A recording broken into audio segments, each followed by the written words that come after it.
did Tom Thibodeau's situation show you what the Cavs face?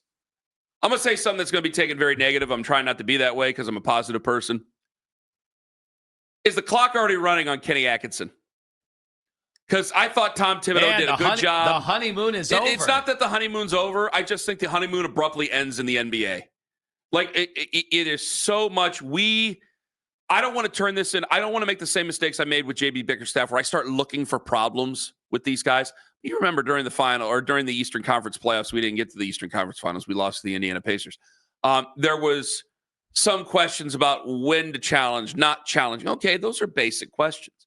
But I remember with JB, we kept looking for whatever problem we could find with JB because you and I knew this was it, that he was on his way out. Tom Thibodeau, I've been hearing that over the entire playoffs. They beat the Celtics, and I thought, man, this is it. You're not going to criticize him anymore. Nope, he's out on his ass as of this morning. Are we just waiting are we in perpetual waiting for the other shoe to drop when it comes to a head coach of the NBA? Like, I think a lot of people, his approval rating is very high. I think that a lot of people like Kenny Atkinson. But I could see by this time next year, if you run this back, because you might have to, and you end up in the same place next year, maybe even if you get to the Eastern Conference Finals, is the Eastern Conference Finals good enough for Cavs fans? Depends on who you lose to in the Eastern Conference Finals. I don't know if it is. And I bet you're going to get that groundswell. Or do we really have the same guys? Because it's harder and harder to just switch out these players. It's harder to do so. But you can always switch out a coach, as we see in the NBA. Constantly. I mean, good God, look at the Suns. Yeah, that's what's amazing about all this is Thibodeau was actually the 6th longest tenured coach in the NBA going into last 5 year. years. And that's just 5 years. Yeah. And more and more, especially with the double apron world, and it's tougher to kind of reimagine these teams on the fly, especially if you've gone all in. The Knicks have gone all in. They've used up all their assets. The Cavs have gone all in. They've used up all their assets. That the only thing left to do is to do what? Tweak assistants, tweak the coach. Yeah. Or hope for internal development. Yeah, maybe that's a big reason why the Cavs brought back the exact same core last year, saved, Ty Jerome, bringing him to the mix and then changing your head coach. So it does get interesting. If a year from now, the Cavs were unable to get out of the second round again, or let's say they got to the Eastern Conference Finals. I told you the other day, I'm like, man, if they got to the Eastern Conference Finals, that's another step they took. And you were like, yeah, but the goal is to win a championship. Yeah. And can they really win a championship? I think the Knicks with this move are saying they don't think they have any shot to win the championship. If they just bring everything back. Okay, but even though they got to the Final Four. So what is it that Tom Thibodeau does so wrong that's going to stop them from winning a championship? Because I look at the two teams and what they were, damn well, if Jason Tatum wouldn't have had happen to him what happened to him, I think the Celtics are in that series, and perhaps they go on to win that series. Let's call it what it is. So what does firing Tom Thibodeau have to do with anything? So now I'm fine. You see, this is what I hate. I'm more defensive of Tom Thibodeau in a situation I really don't care about because I'm comparing it to the Cavs, where I should have been more defensive maybe of JB Bickerstaff. JB Bickerstaff did a fine job. He's doing a great job up in Detroit. Well, he's doing a great job. And Kenny, maybe I'm going to overcompensate and be so defensive of Kenny because, they run this thing back and you lose even in the Eastern Conference Finals. It's going to be hell on earth in here. Well, what have we talked about at the end of the season? Mental toughness, physical toughness, and injuries, right? That's what came up at the end of the year. Kobe Altman talking, Kenny Atkinson talking, and the players have talked. And a lot of the fans have pushed back anytime we've talked about maybe changing the core, maybe pivoting a little bit. Fans said injuries. Okay, even with the injuries, if this team is healthy, the question we've all got to sit here and dwell on and answer is, do we have a championship team or not? Can this team, let's say they would have been healthy, would they have had a legitimate chance to win the championship? In the regular season, I thought yes. And then I saw them in the playoffs again, and yes, they had injuries, and the Miami Heat series was incredible.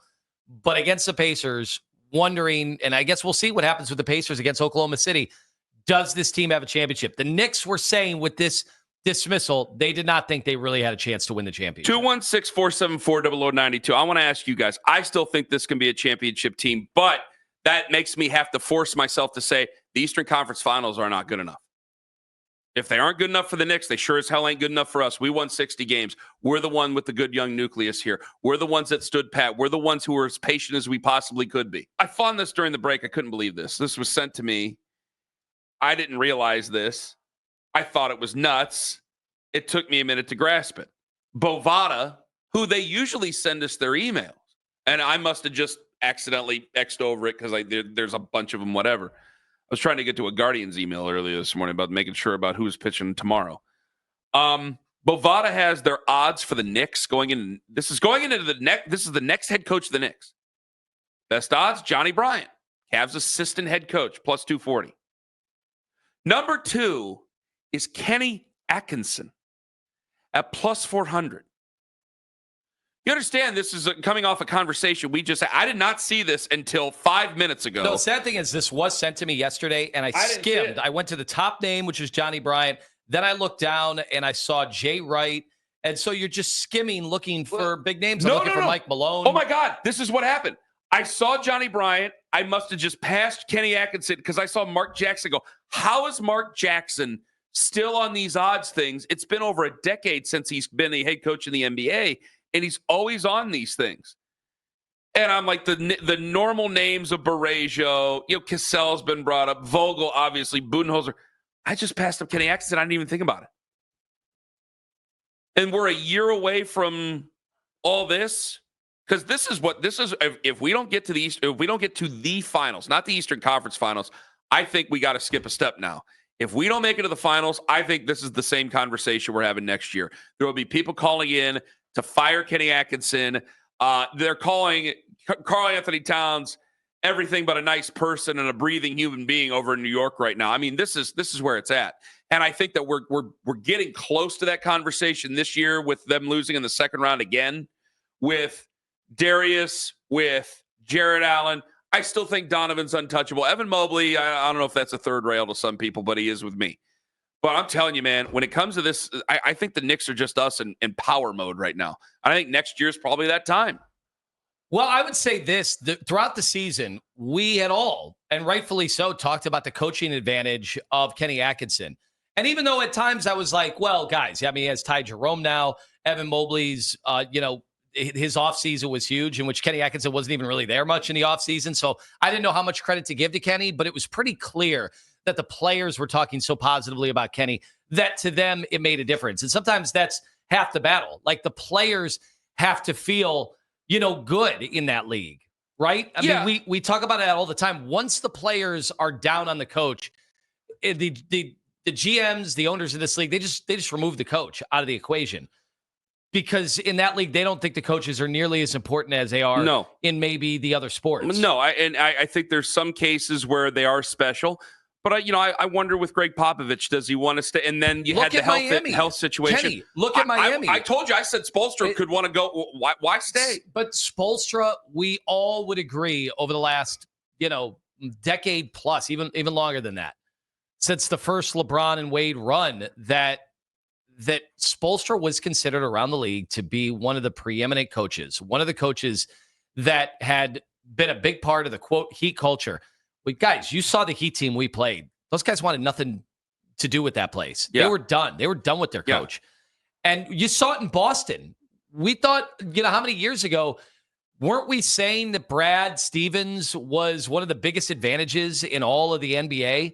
And then the players were done with him. And what they do, they're like, well, we can't let him go. We can't let him go. He's too important to the fabric of everything we do. Put him up in the front office. So they got him out of coaching and then moved him up. The players had tuned him out. So it happens. The players start tuning out coaches in this league. And then what other devices do you have as an organization? It's very weird how I think these two franchises are really connected in what they're trying to do with the Knicks and the Cleveland Cavaliers. And they're so connected with the type of players that they got. I mean, they went and they got Jalen Brunson. We went and we got Donovan Mitchell. I mean, you hear some of the Knicks fans, they had wanted Donovan Mitchell until they find out that Jalen Brunson is such a great player, and he is. We got rid of a coach a year earlier. They got rid of a coach just this year. They want to make another trade. We haven't made a big trade since Donovan Mitchell. I mean, there's been some things here and there, but we haven't made that big trade. We really haven't had the wherewithal to do so. I think that these are two teams that are frustrated right now. And I think it becomes even more frustrating because I brought this up. There's teams that are really, really good, and they make you do stupid things to try to catch them. And I think we dealt with that when we saw the Golden State Warriors. I think we dealt with that with the Cavs to some level, where teams wanted to catch LeBron and wanted to catch the Cavs, and they ended up sinking their own ship. But I didn't realize the frustration I think that we're seeing around the NBA with the Eastern Conference and with the New York Knicks, where how did the Pacers get past us here? You have Tyrese Halliburton, which I think is a respectful player, and then a bunch of guys that people can't pick out of a phone book. All right, let's be honest, for a lot of fans. I know that bothers you, but it's true. Yeah. I think they're looking at that. Pascal Siakam, this is now like 3 great playoff runs he's been on, but I get it. Most people do not know. And a basketball guy like you respect Pascal Siakam. So that's a high crime for me to say. But it's Tyrese Halliburton, his dad, and then a bunch of guys you couldn't pick out of a phone book. And I think with the Cleveland Cavaliers and the New York Knicks, we're going, cut Karl-Anthony Towns. Ooh, we got Jalen Brunson. Jalen Brunson is one of the biggest things in New York. And if you're one of the biggest things in New York, that means you're one of the biggest things in the world. Donovan Mitchell, highly respected basketball player, all NBA type of player. We got the next big thing in Evan Mobley. This is a big basketball town. We're losing to the Pacers. What the hell is going on over here? One team's trying to be judicious about it. The other team, I mean, who knows what they're willing to do? Well, the bigger thing here that I have about Kenny Atkinson is it just seemed what was part of the issue is it just didn't seem like Kenny Atkinson gave you any kind of an advantage in the playoffs. Like we thought we were just going to be able to draft off of the successes of the regular season. I was one of them, by the way. I was guilty. I thought for sure that a lot of the things we were accessing in the regular season was just going to carry on through to the playoffs. Well, all of a sudden, what happens in the postseason? You have those injuries. Mm-hmm. Even though you had everybody healthy, people will forget down the road, but you had everybody healthy in Game 5, and it didn't seem to matter. Like, were they really healthy or were they just available? They played. I know. Yeah, they played. Know. But you look around the Final Four teams, like the guys sometimes are stumbling to the finish.